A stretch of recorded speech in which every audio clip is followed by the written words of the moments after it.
ছোট পর্দার জনপ্রিয় অভিনেত্রী ও সঙ্গীতশিল্পী জিনাত শানু স্বাগতাকে নিয়ে শুরু হয়েছে তুমুল বিতর্ক।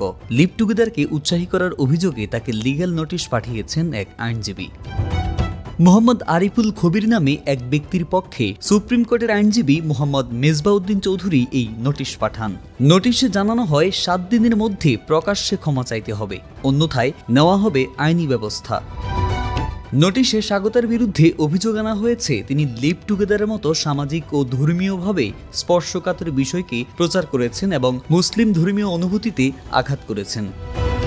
এমন বক্তব্যই সমালোচনার মুখে ফেলেছে স্বাগতাকে। তিনি দাবি করেন লিভ টুগেদারের মাধ্যমে তার সম্পর্ক আরও গভীর হয়েছে, যা পরবর্তীতে বিয়েতে রূপ নেয়। এদিকে আইনি নোটিশ পাঠানোর ঘটনায় এখনও স্বাগতা কোনো প্রতিক্রিয়া জানাননি।